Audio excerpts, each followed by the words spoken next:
one loves person two. Guess what? Shenanigans ensue. Person one hates person two. Guess what?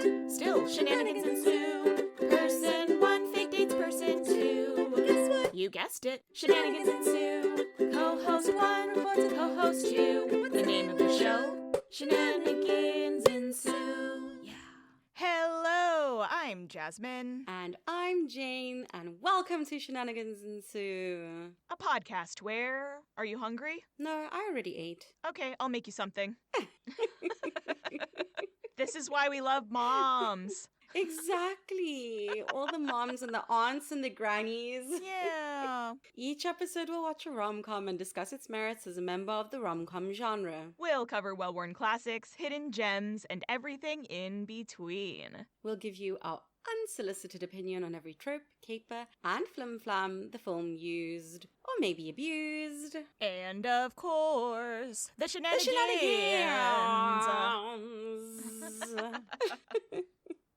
This is the final episode of this very truncated season. Yay! Half season. And for our finale episode, we are covering an absolutely beloved classic. My Big Fat Greek Wedding! The film that taught us all that if you have a problem, put Windex will on it. Fix it. I have not seen this since I was a teenager. Honestly, I think same. Yeah, I gotta say, pleasantly surprised. She holds up. Yeah, with the, oh. Yeah. With the upward inflection. They managed to both cover some of the issues of the time period, but it not being problematic, literally just being like a day in the life. Just a little quirk. Yeah. It is a very interesting slice of life. Like, slice of life of 2002 in a very particular area of Chicago and, like, of a particular lived experience. Which I loved. So it was very interesting in that respect. Such fun. Really such fun. We mentioned this off mic, but this is a trilogy. I don't think I knew it was a trilogy. I thought there was only a second one. I didn't even realize. The latest one was only released last year, I believe, or 2 years ago. Something very recent. So cool. But yeah, there's 3 of them. I've only seen this one. We won't be covering the others on the pod, though, because much like A Christmas Prince and To All the Boys I Loved Before, the other 2 aren't rom-coms. She's got the guy. Yep. They're straight up coms. I may watch them just to see what they do with the rest of the franchise. Right? I really want to know now because this one really did hold up so well. Yeah. Does the daughter get married? Is that like the new one? That might be the new one, based on the time jumps. I know the second one, there's a poster of the teenage daughter, so I'm sure it's like the daughter's own journey with her Greekness. I'm just assuming here. And then that's a pretty good guess, I think, that the third one, since it was only released recently, that then it would be the daughter's wedding. Like, that makes sense. Yeah, I buy it. We fixed it. Nailed no it. problem to fix. I don't know if any of this is factual, but... We could have just IMDb'd this, but conjecture is also fun. Yeah, someone else can IMDb it. We're here for fun. Speaking of fun, shall we hit that plot synopsis? Yeah. Newly minted travel agent Tula and teacher Ian share several sweet meet-cutes and begin a romance. Things become a bit complicated when their very different families find out. Shenanigans ensue.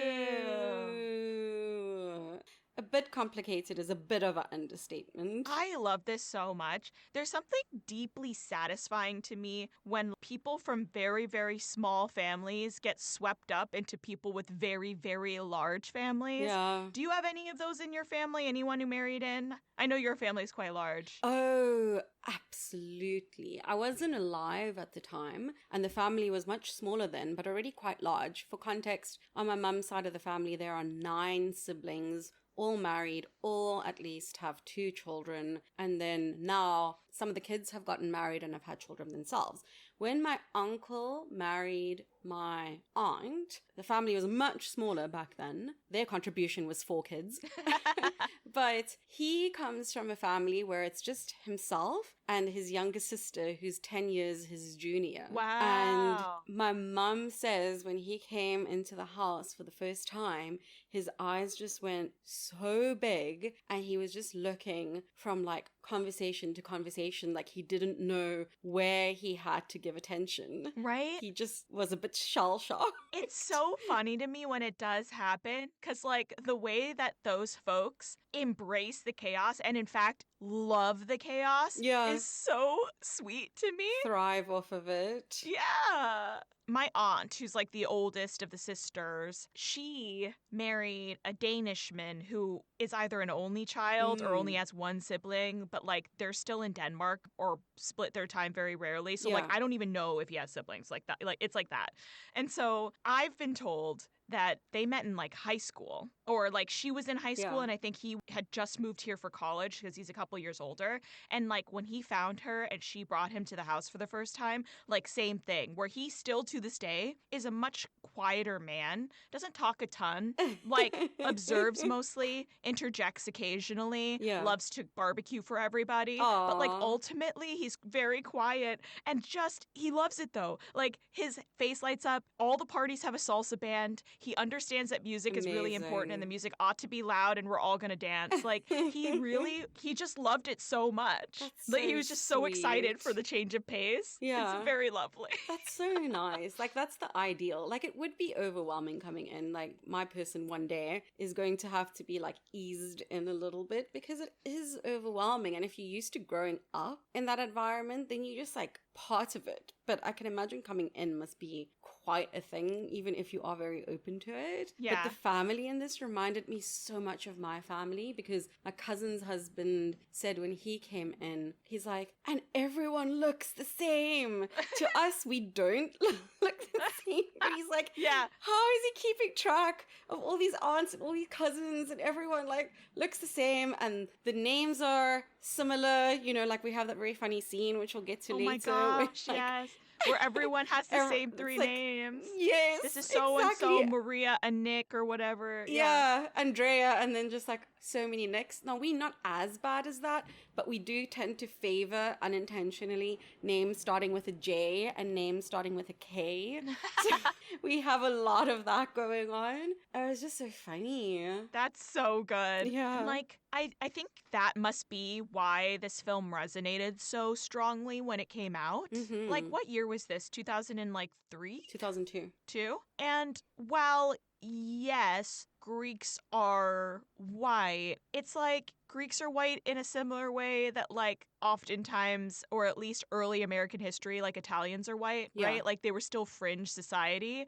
And so these folks living in Chicago, a place that has so much affluence, like Ian's parents being from Lincoln Park, like the most expensive place to raise your children, essentially, like that kind of thing resonated with a lot of people, like these large, loud families that embarrass you. That's like a shared cultural experience for a lot of other many places. People, yeah. And so like to watch the way that people really connected with the message and just also the idea that like the family has certain expectations, whether or not those expectations are related to dating within race specifically or whatever other things, what have you. The relatability of not wanting to disappoint your folks, not living up to expectations, and the whole family talking about it is also fun.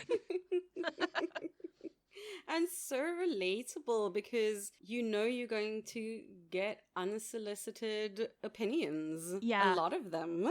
Oh, it's just so fun. Just the whole thing is delightful. The juxtaposition between the time spent at her house and the time spent with Ian's parents, so the funny. back and forth is great. And stark. Like hard cut from Tula's family to Ian's family. And it's just dead silence. And small and quiet and very restrained. Yeah, they did a lot with showing that juxtaposition. It was very entertaining. I love it. I love how much the initial meet cute really energizes her to make real change in her life as well. It's so sweet. Like, and it's not change for him specifically. Yes, that's what I love about this so much. Yeah, she doesn't think she's ever going to see him again. Yeah.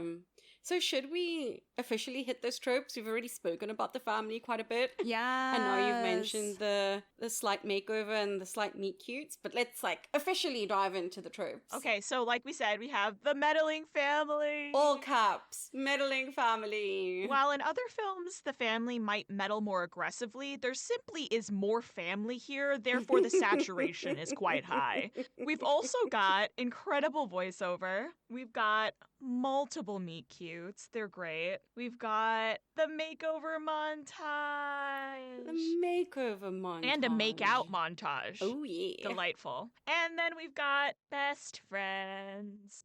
So, oh my gosh, I just want to talk about the family some more. I'm having so much fun with them. Let's just carry on with the family. Like, she has 3 siblings and 2 parents, and then her aunt. Those are sort of the main players in terms of the family we really get to interact with. Yeah. Like, the gran is also there, but she doesn't really speak all that much. Like, this is the core. And the other female cousin And the who makes a cousin. couple of incredible cameos. The female Nikki. Yes, so dumb funny. Not your Nikki, my Nikki. Don't they do like Nick, Nico, Nikki, Nick? Yeah. And just what I appreciate with how they portrayed the family is that they really made the effort to show them in all their complexities and how it rubs Tula the wrong way and how she feels embarrassed and how they are flawed people, but they are genuine people and they are sweet and it's coming from the heart, and they weren't these caricatures. Like, they were exaggerations perhaps, although I'm sure some of these people really do exist in this way. For real. Or like certain stereotypes, but they weren't caricatures. They felt like real people. And I appreciated that. It's incredible because that dad could have been an absolute villain Yeah. if like anyone else had played it, or if they had not written it so carefully and so lovingly. Yeah. Because we come in so hot. So hot. The opening scene is them driving home from the restaurant that they both work at, that the family owns. And he says, "When are you going to get married? You look so Yeah. old." And then immediately cut to her voiceover saying, "He's been saying that since I was 14. Like, Ugh, that's rough. that's And crazy. other things he said is like, this is what happens when women are educated too much, which is like a really sexist thing to say. Yeah. But I don't know, they find a way to thread that needle. Yeah, I feel like a big part of threading the needle is you see the mom clearly in charge Mhm. with her sister, feeding him just enough information Yeah. so that he believes he's come up with a brilliant idea when in fact it was her idea to begin So with. funny. Which is like, if you have to treat your husband like that just to like get what you need because he's from such a different time, like he takes his role as like, quote, head of the family so seriously. Yeah. While annoying, very sweet Okay. when you account for the intention of everything behind it, you know? Yeah. And the way the mom also gets Tula to go study in the first place, she's like, don't you worry about it. The man may be the head, but the woman is the neck. Oh, yeah. And the neck turns the head. Yay. Cut to mum saying to dad, why can't she go to school? And dad's like, women don't need to be smarter than men. And the mum is like, what, are you saying that you think you're smarter than me? Like, just some amazing mental gymnastics happening here. And I think what makes the dad still so sweet and lovable after all of that is that immediately he's genuinely starts sobbing because he thinks his daughter is leaving him. Yeah. Like, she's going to school. She's not moving. Like, I don't, what? That's crazy, Dad. Like, he can't bear it. Also, what is really endearing with the dad is that he doesn't like that Tula's dating this guy, but he genuinely tries. Yeah. We did a roast. We hosted them. We welcomed them into our homes. I don't understand these people, but like he really is genuinely trying. And I think that's why I like this film as well, because it very easily could have been a much more antagonistic relationship between Tula's family and Ian's family. It could have been really cruel, but the family is not cruel towards her. And No. Ian's family is not cruel towards her either. There's like some No. misunderstandings that take Yeah. place, but everyone leads with love. Yes. Oh, that's such a nice way of putting it. Because you see the differences and the discomfort and the awkwardness and the misunderstandings without venom, without animosity. Like, it's enough to just have this very different way of being. Yeah. Like there's enough tension there. You don't have to make the mum be super mean to Tula or say you can't marry this woman or Oh, yeah, you're absolutely right. There was no need to insert any additional drama or scheming. No. Just let them deal with the differences. Yes. Like, that's so interesting. And not to talk about reality TV, but to talk about reality TV. To me, what's interesting about it is seeing how people with their flaws come into contact with other people and their flaws. Like, I don't need you to cast people who are going to be over the top and super dramatic and like these big villains. Like, I find Love is Blind interesting with just like normal people Yeah. and seeing how they come up against each other while still coming from a place of love and care, but being so different and coming from such different backgrounds. That to me is interesting. I don't care about all of these big dramas and hidden boyfriends and baby daddies and all of that stuff coming out afterwards. Yeah, it's not needed. Exactly. That stuff actually just makes me furious that they went on the show at all. Mhm. What do you mean you just had a child that was born and you didn't say anything about it in the pods? That's crazy. Right? What do you mean you say you want 2 kids, but you already have 2 because you were a sperm donor to your best friend and her wife? What do you mean? What do you mean? What do you mean you came in here having had a long-term girlfriend that you guys are on a break with after 2 years and she knows you're on the show? What do you mean? These are all real examples, folks. This all happened on this show. It's Yeah. unnecessary.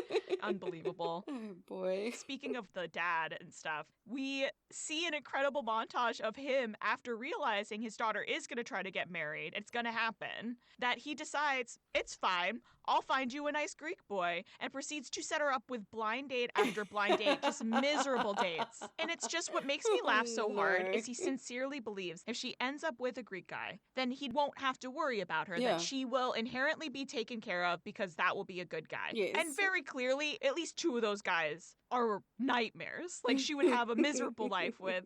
But he's trying. He really thinks that that's enough. He's given it the old try. Like, he wanted to ship her off to Greece to find a husband and she didn't want to go. Insane. So he's like, I'll bring Greece to her. I love just also, this might be a shenanigans, but like the flashbacks and then the circular nature of the flashbacks coming back. Very satisfying. It is. The flashback of her being young, having trouble at school, people making fun of her food, not wanting to go to Greek school, wanting to be in brownies and Girl Scouts, and all of it kind of paying off throughout the course of the film was so lovely. Yeah, I mean, we can talk about that in how it relates to the makeover montage. And like Jasmine has mentioned, we really love the fact that she does it for her. Like, Ian is kind of the spark for her wanting to make a change, although we've kind of seen her dwelling and wanting to change things. Yeah. And slowly over time, we see how she tries out contact lenses, tries out makeup, tries out clothes that have more color and a better fit. And Plucks her brows. Yeah. Perms her hair. it's so sweet and it's so endearing because she does it for her, by her, you know? Yeah. It's not just an outward makeover, it's an inner makeover too, because as you've referenced, the full circle moment when she's at her studies or at school or whatever, then again we see all these blonde girls sitting at the table referencing the flashback to when she was young. Yeah. And she goes and sits by herself and then she's like, no, wait a minute, and goes up to them and it's like, is the seat taken? And it's just so sweet. And they welcome her in. She's one of those girls Yeah. now. Love that for her. And then to see her excited about something and wanting to work in her aunt's travel agency and enlisting the help of her mum and her aunt to manipulate the dad into doing it. And then you see her in a little desk with her headset and she's so happy and efficient Yeah. and dancing around. And that's when Ian spots her again. With the second meet cute. Yeah. It's very nice. I love it. And the way that she watches him and she freaks out and then hides behind the water cooler is just very delightful to me. Referencing the first time she meets him, where she just like stands staring at him, holding this coffee pot. I'm like, girl, say something, do something, blink. Or please stop staring. Yes. And then the way she just like slowly crouches behind the counter too, but like not hiding, Yeah. is so uncomfortable. And Ian's friend just goes over, makes no comment, and just puts down the money, is like, just keep the change. So cute. It's so sweet to see Ian finding her endearing. Like, he laughs at this joke that she makes when she's being so awkward in the coffee shop. Like one of those ha laughs that was very funny. I also love the way that he like slowly pulls her out of her shell on the bridge. Yeah. Where he keeps asking questions and she keeps giving really short answers until she finally breaks a little bit and is like, well, I'll tell you about my family. Here's the mess you're walking into, bud. Get ready. And I'm really happy that he actually remembers her from the store. Yeah. It would be weird if it felt like she pined for him unrequitedly, I guess. Mhm. So I'm glad that they addressed it. He's like, oh yeah, I remember you at the restaurant. Yeah, that was the place. And she's like, yeah, I was going through something. I was in my frump era or my frump phase. And he says, I don't remember frump girl, but I remember you. So sweet. So nice. I really like the way they handle their relationship, that they are both so genuinely into each other and they handle each other so sweetly with so much care Yeah. and consideration and tenderness and affection. It's just really cute to watch this romance unfold between the two of them. Like from the meet cutes, they Yeah. really take great care building this relationship. You really root for them. They genuinely like each other. It's so nice. What a revelation. I know. And I'm just also so deeply grateful that a film from this time period had a significantly more girl next door attractive. Where when I say that, like girl next door meaning like the person you might meet in your everyday life attractive. Yeah. Not just the most beautiful, skinny, perfect blonde woman you've ever seen. Like I think that that was something that also resonated with people at the time. Mm-hmm. Please, like more of that. More. Can have a regular romance Oh. without her being a secret 10. Yeah. Like, take off her glasses and now.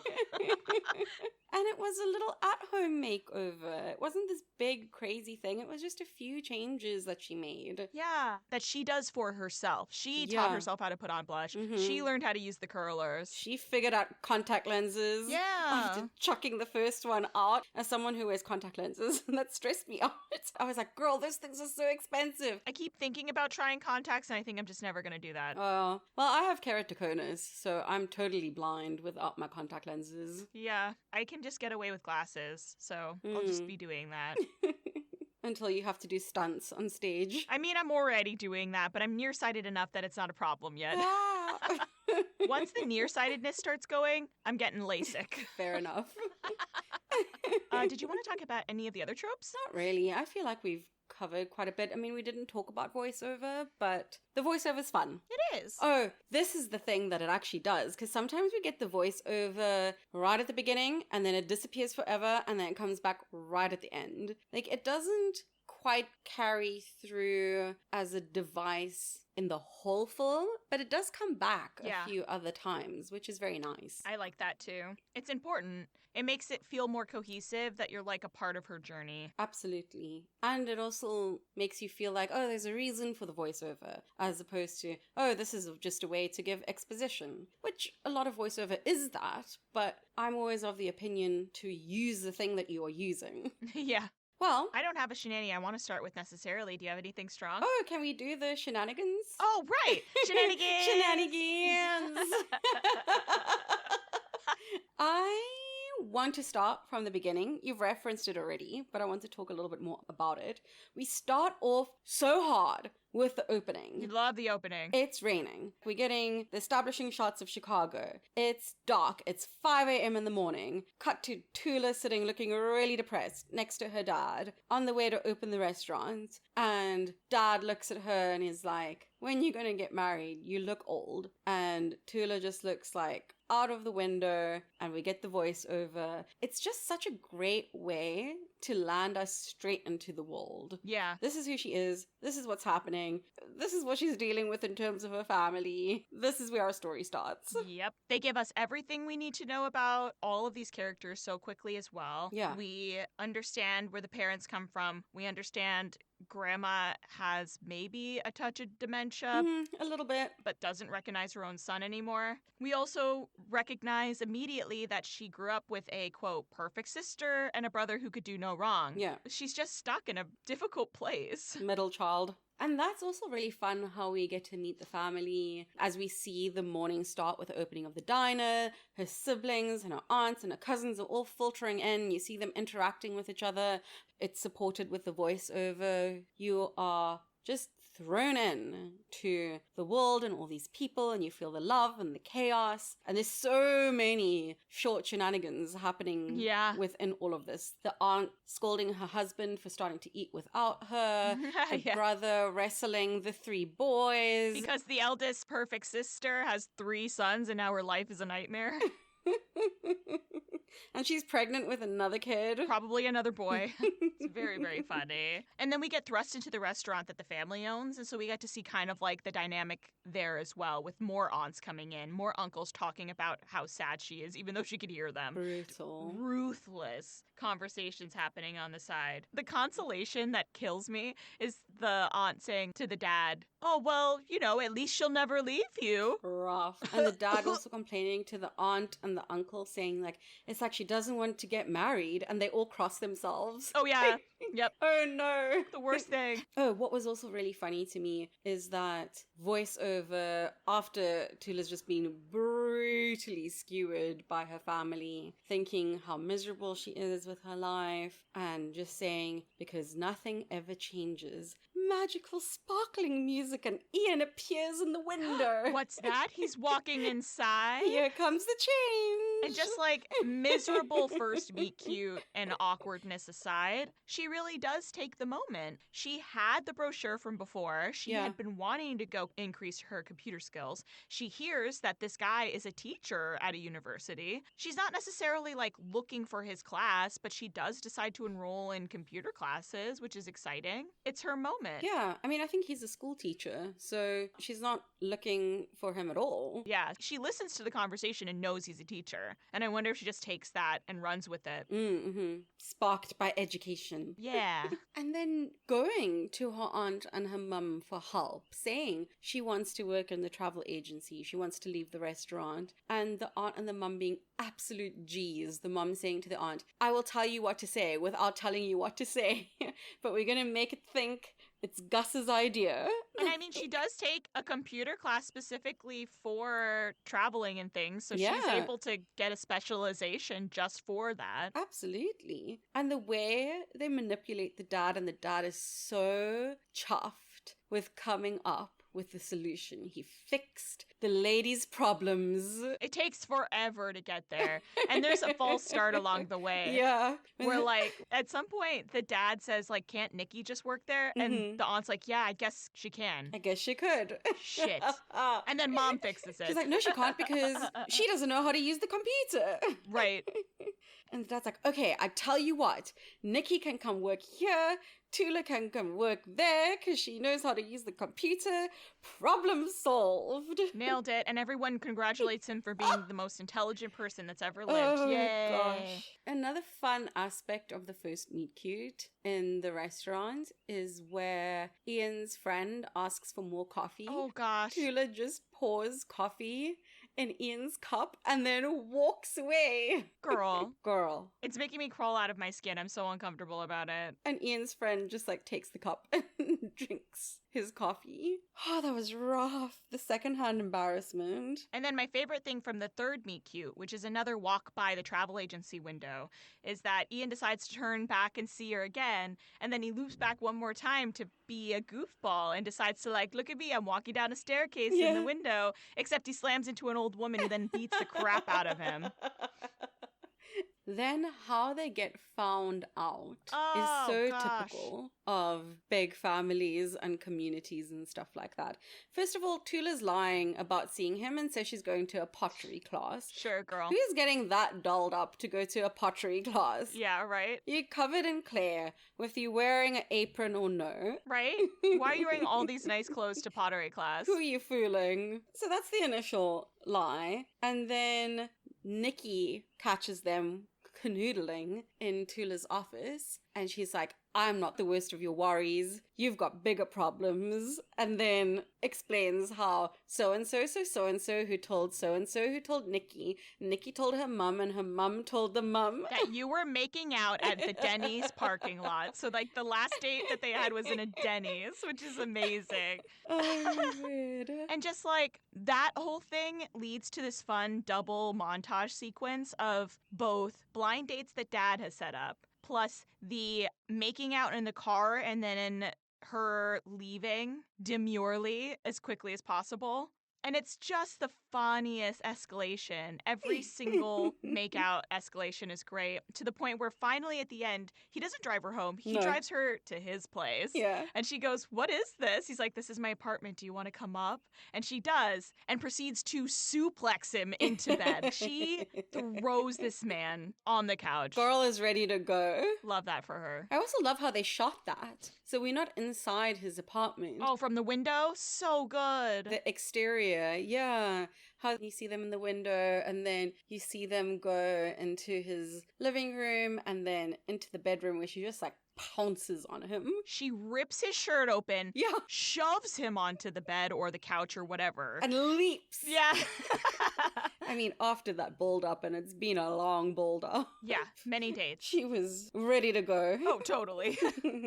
I guess I have like two more quick ones, which Okay. is just the there's two things that I absolutely thought were hilarious when she finally meets Ian's folks, which is the dinner itself is just very quiet, reserved compared to the rest of her life, and they're making small talk. I thought this was lovely. The parents ask what her name means. The last name means orange. That was funny, and it comes up later. Yeah. And her first name, Tula, is the shortened version of For Tula, which means light of God, which is very sweet. And then immediately the mom goes, "Oh, honey, didn't you have a Greek secretary once?" No, she was Armenian. No, wait, actually, she was Guatemalan the entire time. Like, you guys are crazy. That was so funny. It just sparked differentness. Yeah. And there you go. And then after things end up working out, the parents like her, nothing catastrophic happened. No. The next time you see Ian and Tula together, I think they've just slept together. Things are very sweet. They have bedroom eyes for each other. And oh my gosh, the sweetness with which he just kind of spontaneously asks her to marry him. Oh, it's very cute. He's been thinking about it, the rings in the side table. Yeah. This is maybe not what he planned, but that scene was one of the sweetest scenes I've seen in my life. It brought me to tears. Yeah, absolutely. This is really beautiful. Great moment to moment work, you guys. Yeah. I feel like I'm watching something I ought not to have been let in on. It felt very intimate. Yeah, I loved it. And it felt spontaneous, which is very difficult to act spontaneously because they've been doing several takes of this. Yeah. But it felt very natural. And it, again, wasn't this big, sweeping romance, dramatic helicopter proposal, anything. It was just very tender, very soft. Very sincere. Yeah.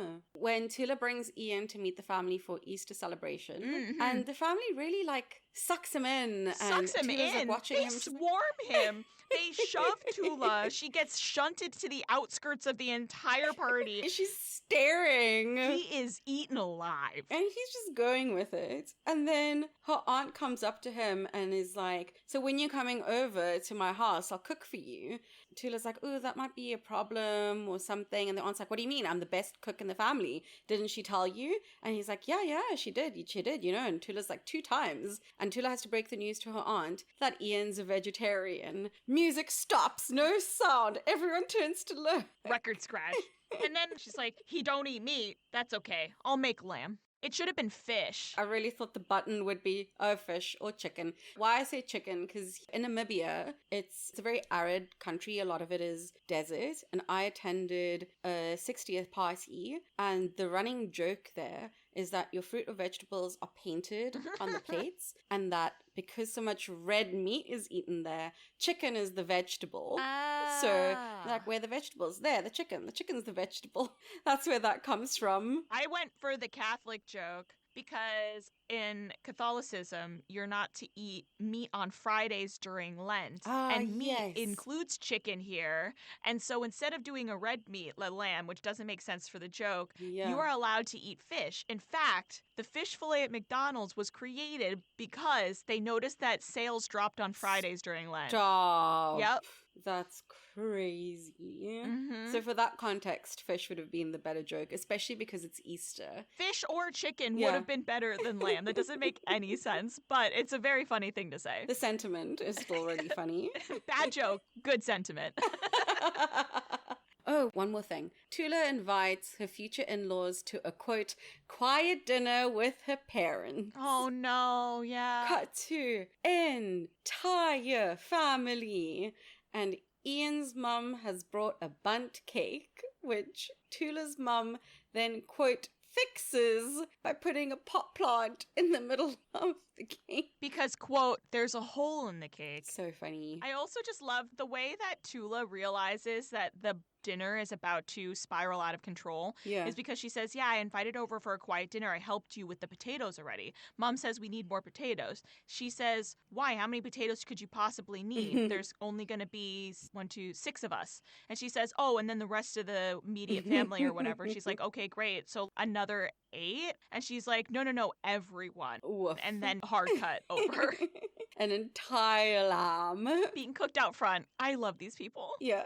And Ian's parents proceed to get wasted. Yeah. Because the aunt is like, you Greek now. Here, another. Here's some uzu. And just keep shooting. Pounding it. They can't even get up. They're so drunk. Yeah. And the dad mistakes them not getting up for them not enjoying the party, which was simply not the case. Oh, and also the dad offers them meat and they just stare at him. Like we get to see their POV.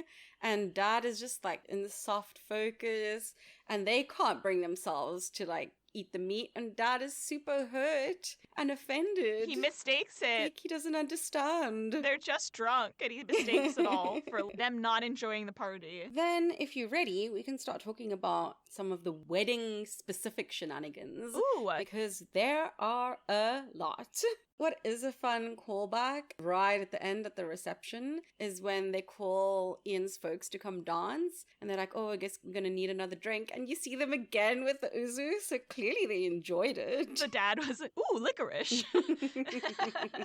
I also just really appreciate the sweetness of Ian agreeing to get baptized so that they can get married in the Greek church. Yeah. The kiddie pool set up, him getting covered in oil, the fact that her cousin Nikki is going to be his godmother. Rubbing him down. Unbelievable. And he's just so sincere about the whole thing. Like, he loves her. He wants to be close to her family, and so he will do these things for her. Like, it's not made to be a big deal because Tula is getting overwhelmed and like rushes to his place of work and says, can't we just go to Vegas or Fiji or wherever? Like, can't we just elope? It's too much. My family's too much. You're gonna wake up one day and feel like I'm too much. Let's just go.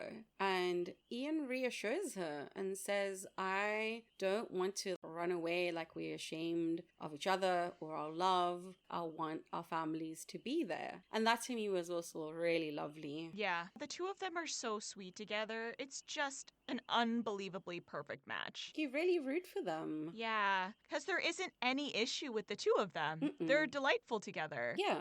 And even how they handle the stuff with the family, things that might have been a big deal in other hands or really contentious, like they just, and by they I mean all the family members on both sides just kind of go with it. Yeah. There's this big thing where Tula isn't consulted on the invitations. Mum has had these very Greek invitations made already with the Greek flag on, and Ian's parents' names are wrong. The dad's name is correct and it says Harry instead of Harriet. And then later at the wedding, the dad says to his wife, come on, Harry, let's dance. And it's very funny. Like, they aren't bothered by it. Exactly. Yes. It's not a big deal. And you can see later, too, with the cousin unilaterally decides on the bridesmaids' dresses. And Tula's not into it, but, like, who cares? Yeah. She gets put in this giant, fluffy way too much fabric gown for this Orthodox wedding. Mhm. She's not into it, but she did it. Yeah. There's all these little ways where, like, this could have been very, very contentious, and I absolutely would not have allowed any of this to happen. Same. But her ability to just, like, go along to get along for the sake of the family, in a lot of cases, for a lot of people, the ceremony isn't for them. Yeah. Like, the party's for them, but especially with tradition and depending on how traditional your family is, the wedding ceremony itself is for everyone else. So, like, her being a good sport about things and still having a beautiful day is so nice. Yeah.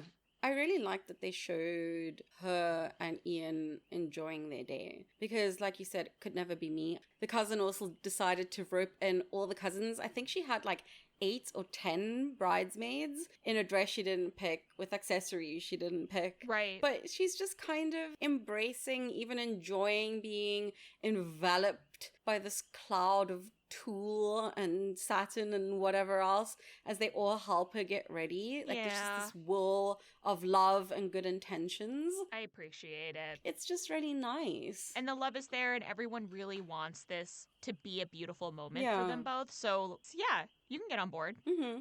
What was really funny about the getting ready thing was when Tula's mum comes in and is trying to give Tula the talk while the aunt is fully plucking the mum's chin hairs Love. at the same time. I love the idea that this mom really believes that, like, this modern woman still hasn't heard of sex.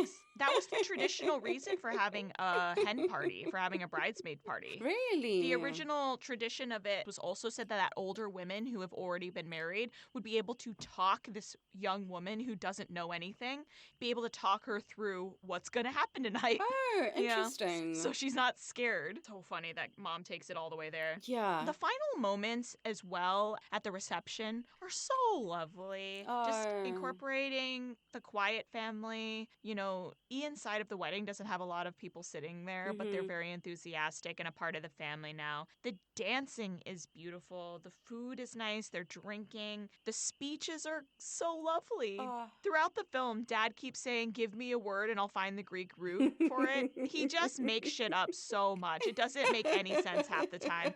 But he somehow decides that Ian's last name, this white Gentile name, I think it's Miller, isn't it? Miller, thank you. Yeah, it somehow is going to correspond to apple. Sure, my guy. But then makes it about our families might be apples to oranges, but we're all fruit at the end, Oh, which is like that was very funny.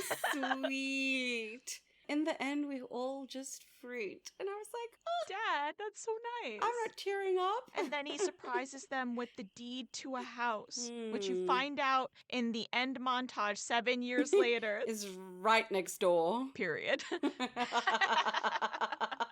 I think it's the woman who kept finding grandma. It must have been her house. Oh, She had finally had really? enough and she must have sold the house. That's great. She's had enough. They cooked another lamb out in that front yard and she was like, "I'm done." Get me out of here. You take the house.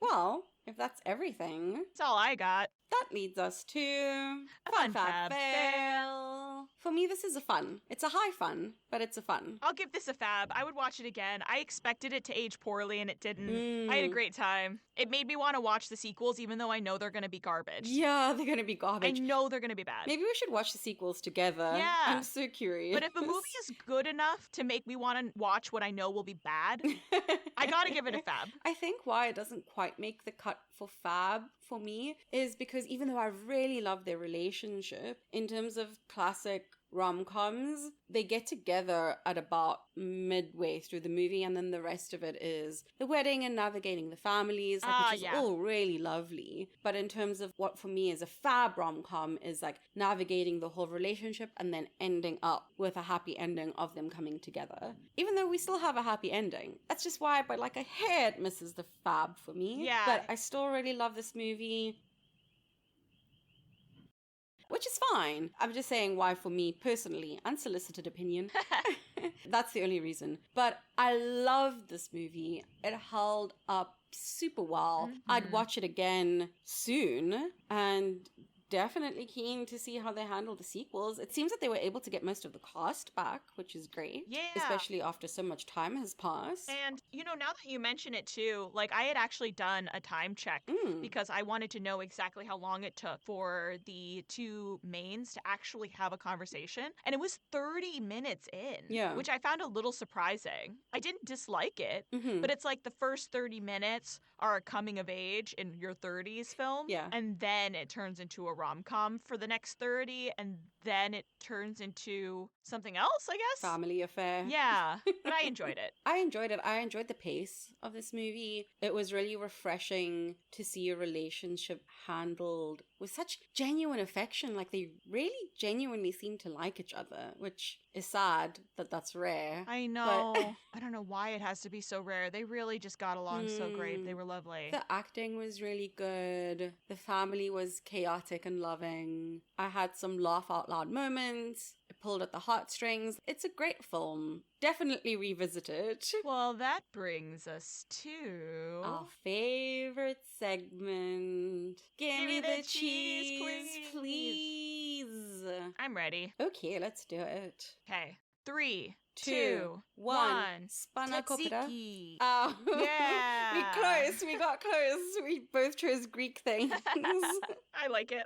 I think I went last time for my birthday. Oh, yeah. And so I'll go first now. Great. So spanakopita is a Greek savory pastry layered with phyllo and then filled with a variety of different things. The explanation of what is in there will be the explanation of why I chose this, which makes sense from your fun fab fail. Yeah. It's same but different. So, like all the cousins who are named the same, there are different variations of what can go into this. So you can have spinach or chard or typically a feta, but it can also be any other white salty cheese. Or you can put in egg, or you can put in spring onions. Like, there's a lot of variety, but at the same time, not really. So like Tula has a lot of options, but also not really. And because of the phyllo pastry and the very soft filling, it's delicious, but it's also something that you can't eat very elegantly. Right. The potential to make mess is extremely high, like the chaos of the family. A lot of potential for a lot of mess. But at the same time, it's quite structured, the layers, which reminds me of Ian's family, which is a lot more structured. And then the final note that I would end on is that the way it is layered also reminds me of baklava, which is very sweet, and it's how the two of them are very sweet. They're so sweet. It's very nice. So there you have it. Yay! I went with a tzatziki. Delicious. It is cheese adjacent because you use Greek yogurt, which is fermented. And number one, I wanted it to also have that Greek influence. Yeah. Number two, it has so many different pieces that are a part of it. You start with the foundation of the Greek yogurt, which in a lot of cases, people will take a Greek yogurt and sweeten it with berries and honey and have it for breakfast. Like the two of them just being an absolute delight, making a meal of their relationship. Just love them. But if you decide to skip the sweetness and you add in all of these other ingredients, there's spices and lemon and cucumber, you end up with this beautiful, rich, filling, messy delight. I love that it is something that is compatible in a lot of other use cases. You can plop a big spoonful on a burger. You can use it to dip your veggies in. There's a lot of ways that you can use this delicious accompaniment, but by itself, it's like a little bitey and it might be a little overwhelming at times. So you can't just spoon it straight into your mouth. It's not palatable like that. But if you use it with other things, you end up with this beautiful flavor profile and a beautiful meal, which is kind of how I feel about the two families merging together. Aww. So for that reason,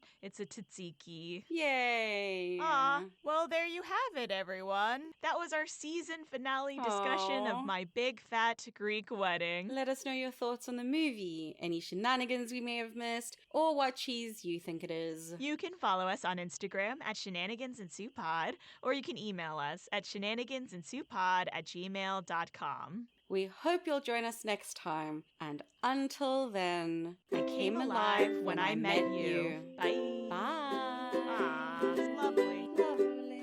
No, that's the wrong song. Ah. Those are the wrong lyrics. Say that you're lovely. I'm lovely. Yay! That was fun. I love this movie. Yeah, me too. Season 4. Season 4.